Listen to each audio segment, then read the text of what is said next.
Algumas pessoas simplesmente vivem as situações. Outras continuam vivendo essas mesmas situações dentro da própria mente. Uma conversa termina, mas para algumas pessoas ela não termina de verdade. Ela continua voltando em pequenos detalhes, repetindo momentos, recriando possibilidades. Talvez você já tenha percebido isso em si mesmo. Você conversa com alguém, tudo parece normal, nada fora do comum. Mas depois, quando está sozinho, sua mente volta. Você lembra do que disse, lembra da forma como disse, lembra da reação da outra pessoa. E então, começam as perguntas. Será que eu falei algo estranho? Será que a pessoa entendeu diferente? Será que eu deveria ter respondido de outra forma? E quanto mais você pensa, mais essas perguntas se multiplicam. Enquanto isso, outras pessoas simplesmente seguem em frente. A conversa termina e realmente termina. Mas para você, ela continua. Se isso já aconteceu com você, comenta aqui embaixo da onde você está assistindo e que horas são aí, porque isso levanta uma pergunta interessante. Por que algumas pessoas pensam tanto enquanto outras parecem não pensar quase nada? Por que algumas mentes ficam presas em detalhes, enquanto outras simplesmente deixam as coisas passarem? A resposta começa com algo que nem sempre é visível: o nível de processamento da mente. Algumas pessoas têm uma mente mais reativa, outras têm uma mente mais analítica. A mente reativa responde ao que acontece e segue. A mente analítica tenta entender o que aconteceu. Ela observa, ela interpreta, ela busca padrões, ela tenta encontrar significado. E quanto mais uma mente busca significado, mais coisas ela encontra para analisar.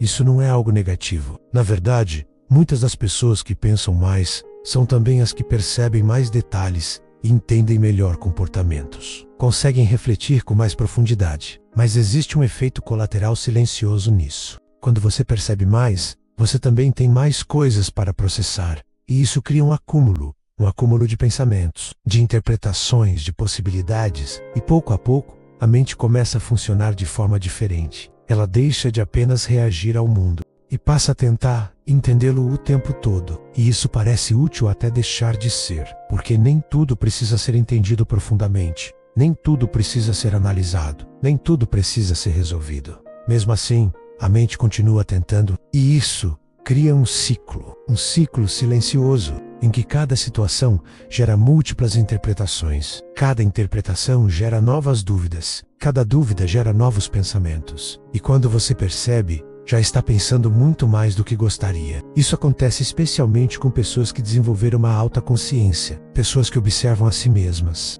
que refletem sobre o próprio comportamento, que analisam suas próprias decisões. Essas pessoas vivem não apenas no mundo externo, mas também no mundo interno. E o mundo interno pode ser muito mais complexo, porque ele não tem limites claros. Ele não termina quando a situação acaba. Ele continua, se expande, se transforma. Mas existe outro fator importante. Experiências passadas, pessoas que passaram por situações em que precisavam prever problemas, tendem a desenvolver uma mente mais vigilante. Uma mente que tenta antecipar o que pode acontecer. Uma mente que tenta evitar erros antes mesmo deles surgirem. E isso aumenta ainda mais o volume de pensamentos. Porque a mente não está apenas analisando o presente, ela está tentando prever o futuro. E quando você junta isso com uma mente analítica, o resultado é uma mente que raramente desacelera. Sempre existe algo para pensar, algo para revisar, algo para entender.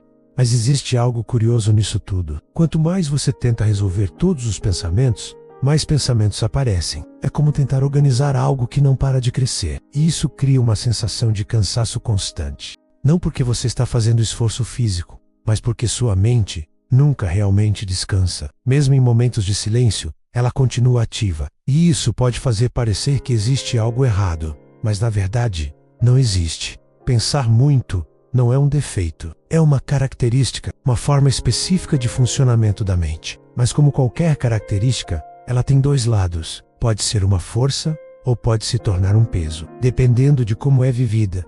E isso leva a uma reflexão importante. Talvez o problema não seja o fato de você pensar demais. Talvez o problema seja acreditar que precisa dar conta de todos os pensamentos. Talvez não seja necessário resolver tudo. Talvez não seja necessário entender tudo. Talvez alguns pensamentos possam simplesmente existir sem precisar de resposta. Mas existe algo interessante sobre pessoas que pensam muito. Muitas vezes, essas mesmas pessoas também desenvolvem outra tendência. uma tendência a se cobrar mais, a analisar suas próprias atitudes com mais rigor, a sentir que poderiam sempre fazer melhor. E é exatamente isso que conecta com o próximo vídeo. Por que você se cobra tanto? Porque entender essa ligação pode revelar algo muito importante sobre como sua mente funciona.